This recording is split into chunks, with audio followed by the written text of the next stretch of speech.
Lucas capítulo 13, verso 6 diz assim: E dizia esta parábola: um certo homem tinha uma figueira plantada na sua vinha e foi procurar nela fruto, não o achando. E disse ao vinhateiro: Eis que há 3 anos venho procurar fruto nesta figueira e não o acho. Corta, porque ocupa ainda a terra inutilmente. E respondendo ele, disse-lhe: Senhor, deixa este ano até que eu a escave em redor e a esterque, e se der fruto ficará, e se não, depois a mandarás cortar. Ó Pai eterno, a Ti a honra, a glória, o louvor e a adoração.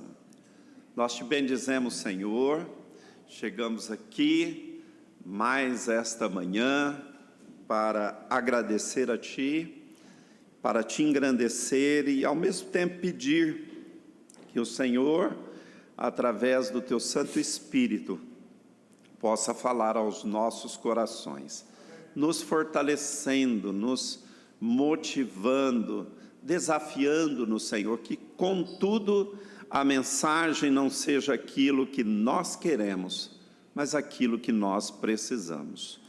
Então, abençoa-nos nesta manhã, em nome de Cristo Jesus. Amém. Podem se assentar. Muito bem.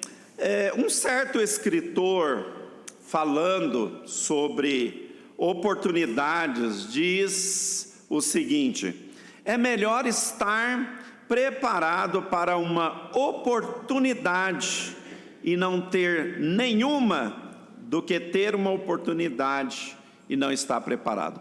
Eu vou dando um sinalzinho assim, às vezes fica mais fácil. Aí já, né? É melhor estar preparado para uma oportunidade e não ter nenhuma, do que ter uma oportunidade e não estar preparado. Então, portanto, o texto, ele está meio que aqui, né? Deus está colocando para a nação de Israel, mas obviamente essa mensagem é um aviso também para a igreja, porque Deus, ao longo dos tempos, né, deu oportunidades à nação de Israel para que eles ouvissem a palavra, para que eles ouvissem os profetas, mas a nação de Israel, sempre endurecido o seu coração, chegou num ponto em que não houve mais remédio. Se a gente olhar o contexto, né, Deus está chamando a nação a um arrependimento, né, que pudessem voltar. E aí o Senhor Jesus, Ele traz nesse contexto esta parábola, falando de uma oportunidade que certamente Deus, Ele vai conceder para a nação, espera que haja resultados, obviamente. Quando nós olhamos para a Bíblia, temos alguns personagens, né, como Esaú. Já parou para pensar a oportunidade que Esaú teve? Ele era o primogênito, ele tinha certamente um direito especial de primogenitura, segundo os costumes da época, certos privilégios, mas a Bíblia fala que Esaú, ele desprezou a sua primogenitura por um prato de lentilha, tipo assim, né? Isso não vale muita coisa. E ali dialogando com seu irmão Jacó, né, esperto, né, ele estava com fome, e Jacó falou: então você me vende a sua primogenitura. E ele então, né, vendeu de forma banal, desprezando, diz a palavra do Senhor, a primogenitura. E o que isso tem a ver conosco, né? Que às vezes Deus, Ele nos coloca, né, diante de certos privilégios, diante de grandes bênçãos, e nós precisamos ter cuidado para não perder as bênçãos que Deus traz para nós. Um outro personagem, Caim também, né? Ele teve a oportunidade de fazer como seu irmão, de prestar uma oferta relevante, tanto quanto Abel.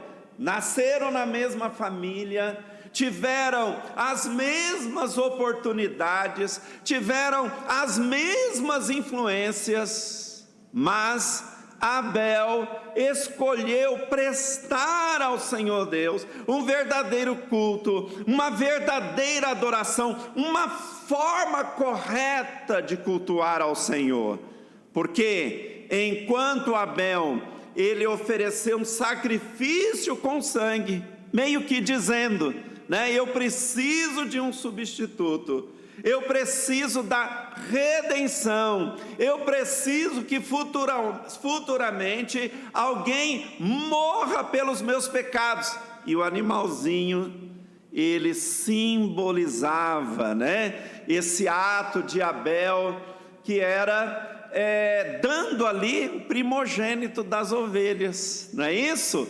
Então o que ele estava, Abel, através da sua oferta, ele estava dizendo, eu quero dar o meu melhor para Deus, em todos os sentidos, né? Tanto na qualidade, quanto na sua forma, eu quero dar o melhor para o Senhor. Já Caim não, ele trouxe dos frutos da terra uma oferta ao Senhor, algo da obra das suas mãos, né? Do seu trabalho, e achou estranho que Deus não reconheceu a sua oferta. Então Caim, ele perdeu a oportunidade de dar o melhor culto para Deus, e isso na história trouxe consequências funestas. E o que isso diz para nós, amados irmãos?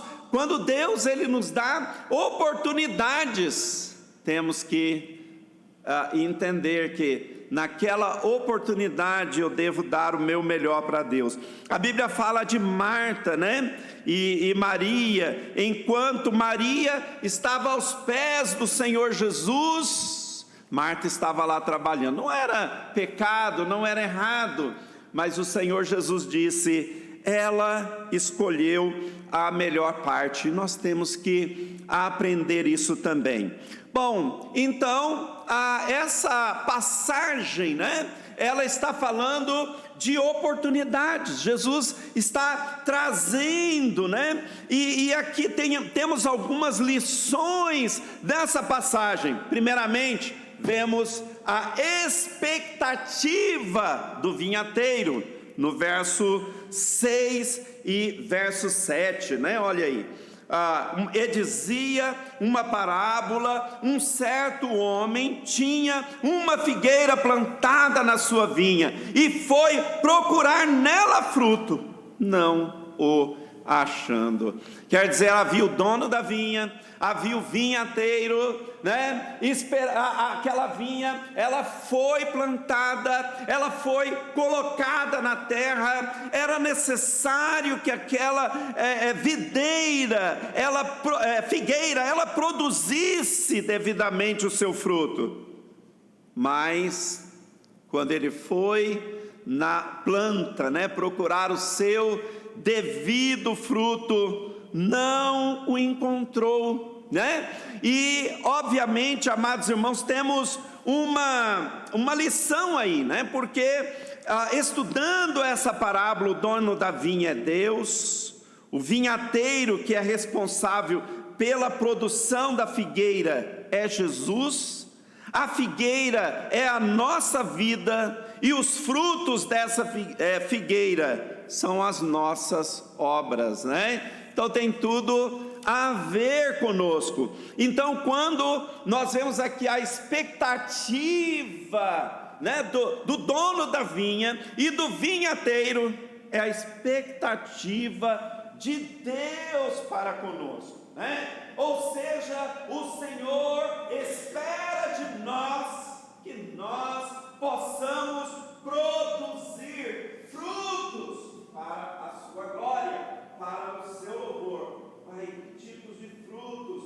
pastor, nós podemos produzir? Primeiramente, nós temos aqueles frutos relacionados à ação do Espírito Santo em nossas vidas, as virtudes do Espírito Santo. Você já conhece: amor, gozo, paz, longanimidade, benignidade, fidelidade, mansidão, temperança. Isso são coisas que não é inerente à nossa natureza pecaminosa, mas nós devemos pedir ao nosso Deus que Ele nos dê essas qualidades, embora nós não as tenhamos naturalmente, mas é Ele quem pode preencher o nosso coração. E aí, através desses frutos, é que nós vamos realizar outros frutos mais, que nós conhecemos como orar, uma oração fervorosa, uma oração verdadeira, uma oração próxima de Deus. É através dessas qualidades que nós vamos ler a nossa Bíblia. Você está lendo a sua Bíblia? Já começou? Está firme? Você já leu a Bíblia toda num ano? Você já leu a Bíblia toda na sua vida? Ainda não, pastor.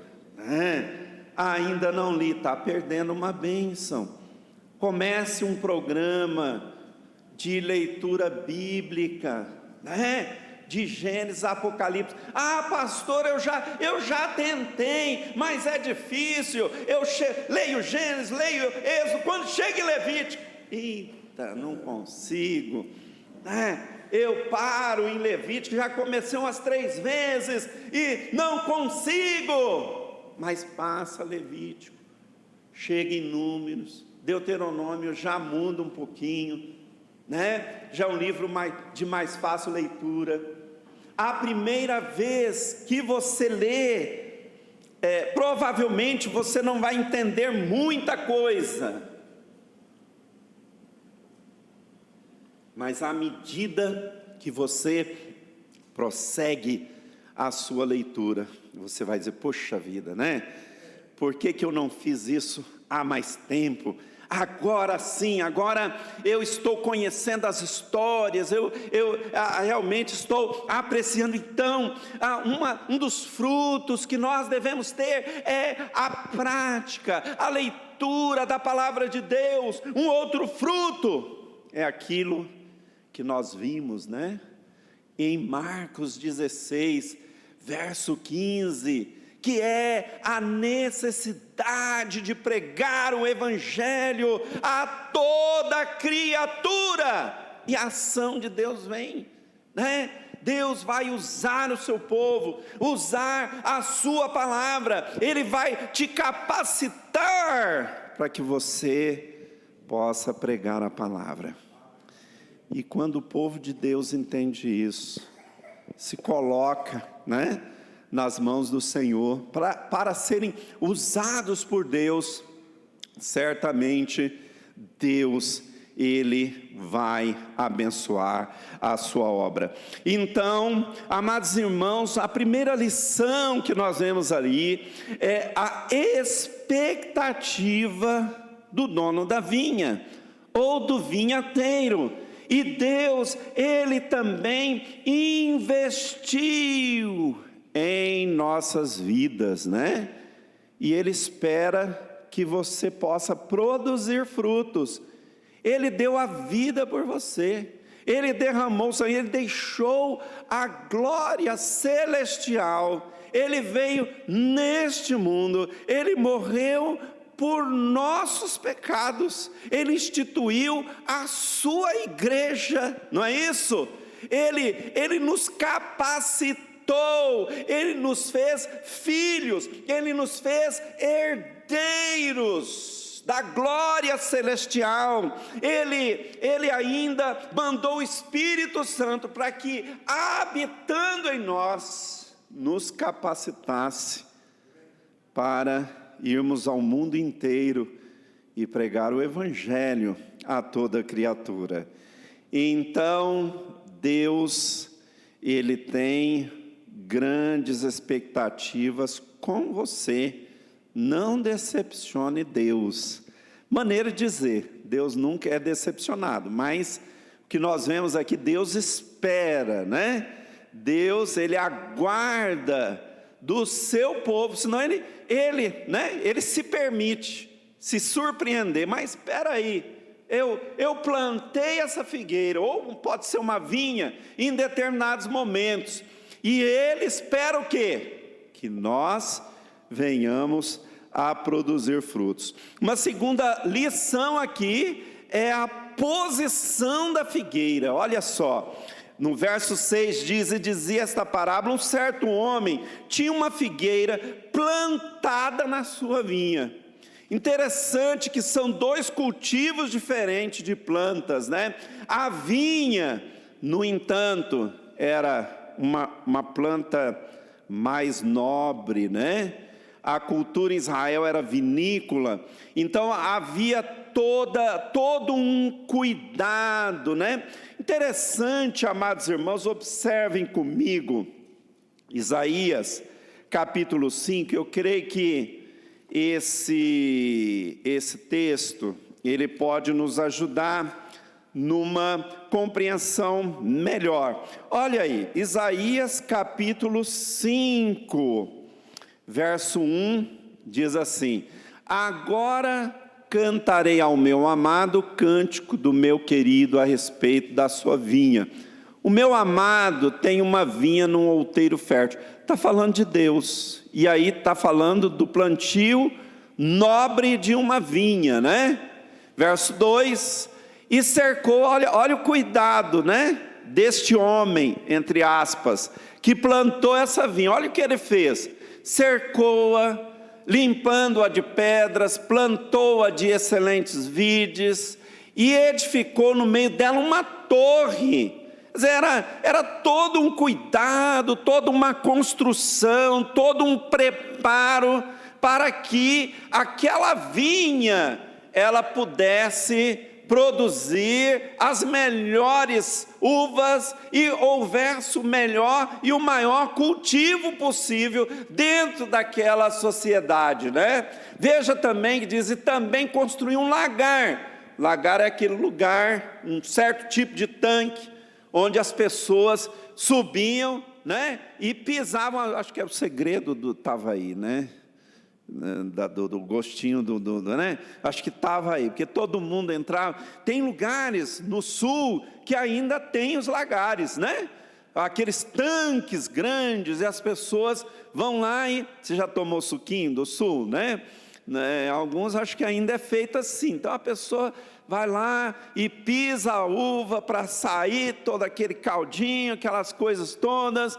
E assim, né? Aí o texto diz que ele também construiu nela um lagar. E esperava, olha a expectativa aí, esperava que desse uvas boas, porém deu uvas bravas, né? Olha o verso 3.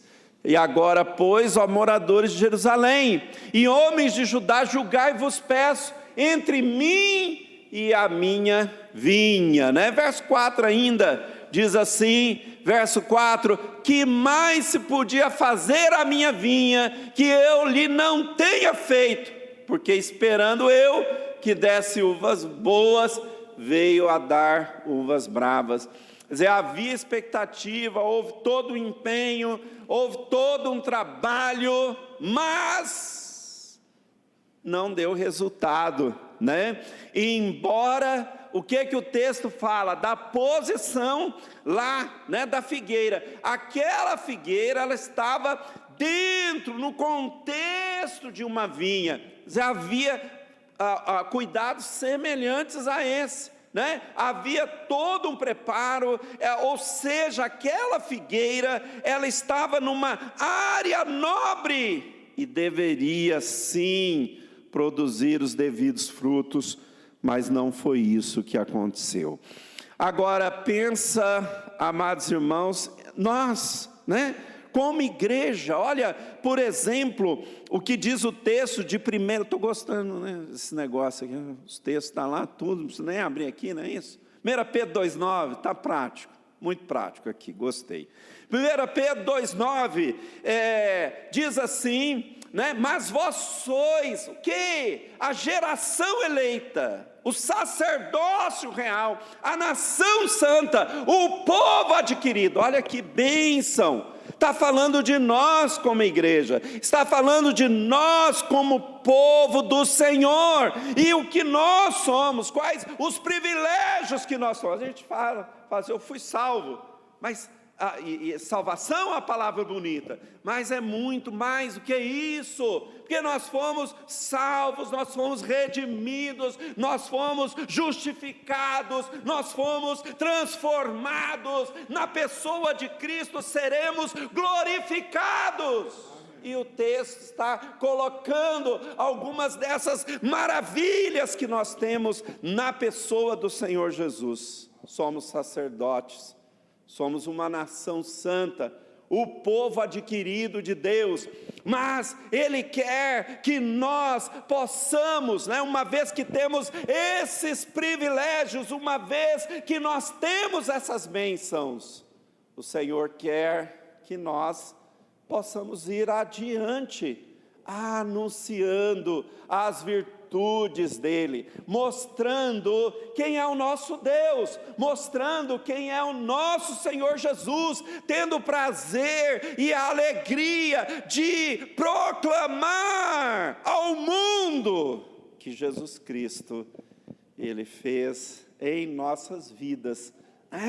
Temos que ter orgulho do nosso Deus, temos que ter o prazer de engrandecer, de louvar, de exaltar, de dar o nosso melhor para Ele sempre, amados irmãos, porque nós fomos colocados num lugar de privilégio. Não é certo que não correspondamos àquele que nos demonstrou tão grande amor, né? Não é certo, nós estamos num lugar de privilégio, o que nós éramos sem Cristo. Paulo, ao escrever à igreja de Éfeso, no capítulo 2 de Éfeso, ele até fala, né, ele procura dizer àqueles irmãos o que eles eram no passado, e Paulo os lembrou do que eles se tornaram na pessoa do Senhor Jesus, e semelhantemente, amados irmãos, nós temos que fazer isso também.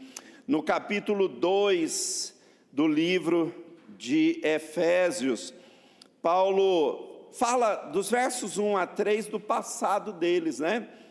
Não vou ler todo o texto, mas Paulo está dizendo, vocês eram filhos do diabo, andavam segundo o curso desse mundo, eram filhos da desobediência, vocês eram filhos da natureza, coisas assim, ruins, né? Mas aí Paulo, em Efésios capítulo 2, verso 4, Paulo fala assim, mas Deus, que é riquíssimo em misericórdia, pelo seu muito amor, com que nos amou, estando nós ainda mortos em ofensas, nos vivificou juntamente com Cristo, pela graça sois salvos. Olha, vocês estavam perdidos, a condição de vocês era bem ruim, né? Mas aí veio Cristo, e agora com Cristo, olha as bênçãos, né? Paulo, como que Paulo está dizendo, ele vivificou, vocês ressuscitaram com Ele, vocês, no verso 6, ele vai dizer, ele os fez assentar nos lugares celestiais, em Cristo Jesus. Vocês foram, verso 8, né? Um verso bem conhecido, pela graça sois salvos, vocês foram salvos pela graça, não por meio das obras. Nós conhecemos muito bem o verso 8, nós conhecemos muito bem o verso 9, não é isso? Efésios 2:9. Salvação não vem das obras para que ninguém se glorie. Mas será que nós conhecemos o verso 10? Efésios 2:10. Porque somos feituras suas,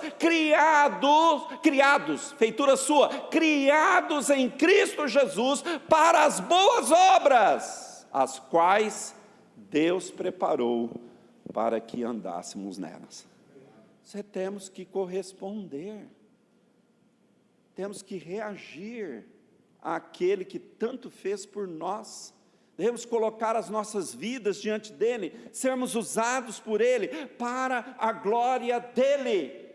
Nós estamos somos uma figueira na posição da vinha, né? Abençoados pelo Senhor. Então, nós temos a oportunidade de produzir frutos. Em terceiro lugar, Lucas 13, verso 8. E respondendo ele, disse-lhe: Senhor, deixa este ano, até que eu a escave e a esterque. Então, o dono da vinha, vamos colocar a Deus, disse: vou cortar essa vinha. Vem o vinhateiro, Jesus, fala: não, Senhor, não corta não, vamos dar mais um tempo, vamos dar mais uma oportunidade, ainda não. Isso mostra a misericórdia de Deus para conosco. Talvez mais um ano, mais uma oportunidade, mais uns meses, mais algumas semanas, mais algum tempo, talvez mais uma década, mas ainda não é hora de tirar esta vinha, né? Não é hora, talvez o tempo da igreja não chegou, ela ainda tem o seu tempo, está quase lá, o tempo está vencendo, e está, né, irmãos?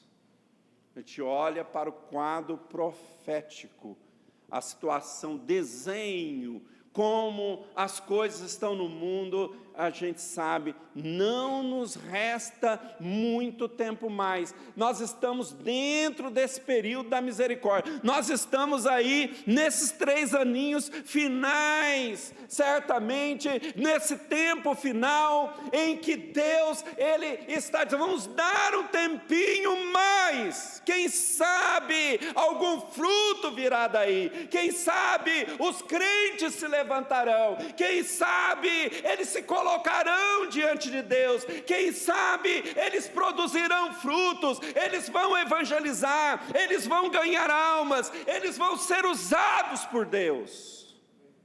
Estamos certamente nesse período, nesse tempo, nos últimos tempos da misericórdia do Senhor, antes que Deus venha e vai, né, findar o tempo, consumando todas as coisas, e certamente nós estamos muito perto. Então, considere a brevidade do tempo aí.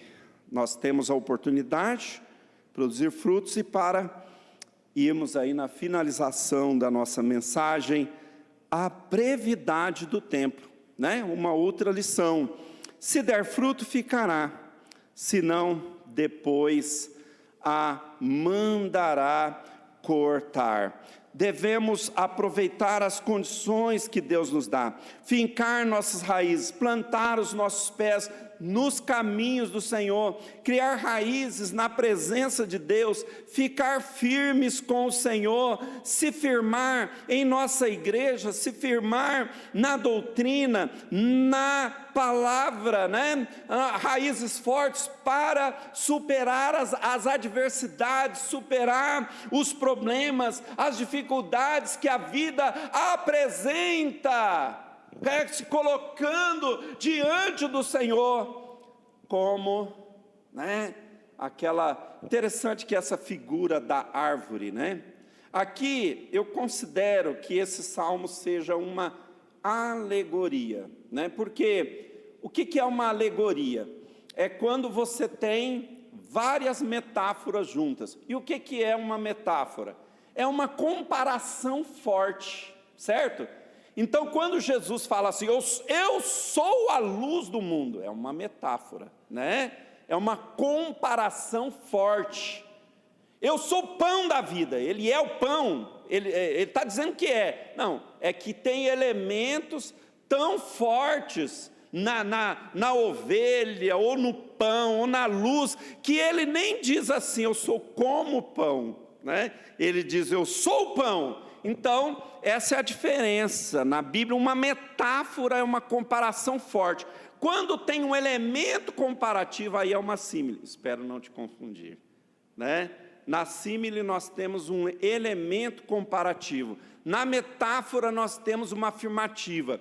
Quando nós temos várias metáforas juntas, aí nós temos uma alegoria. Ficou fácil? Né? Então Jesus fala assim, eu sou a videira verdadeira, o meu pai é o agricultor, toda vara em mim que não dá fruto atira, mas limpa toda aquela que... Está vendo? Tem uma história com várias metáforas, não é isso?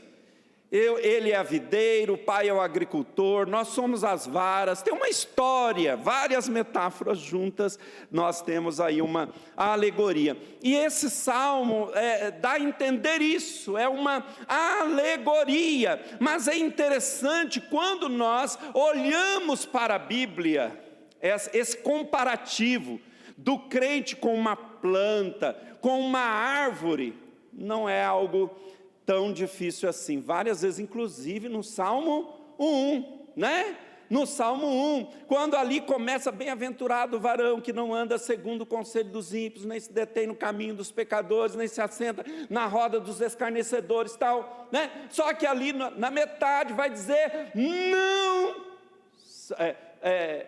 pode pôr o Salmo 1, por favor. Quer ver? Então, bem-aventurado o varão que não anda segundo o conselho dos ímpios, nem se detém no caminho dos pecadores, nem se assenta na roda dos escarnecedores. Antes tem o seu prazer na lei do Senhor e na sua lei medita de dia e de noite, pois será como a figueira, né? Será como a árvore plantada junto a ribeiros de águas, a qual dá o seu fruto no seu tempo, as suas folhas não cairão, e tudo quanto fizer prosperará. Então Deus quer que nós sejamos essa árvore forte, que não se abala com o tempo, tipo uma sequoia do Parque Nacional lá nos Estados Unidos. Árvores que duram ali, aliás, tem árvores ali com provável quase 6.000 anos de idade, o ser vivo mais antigo na face da terra. E nós devemos nos firmar no Senhor e produzir devidamente os nossos frutos para Deus. Amém?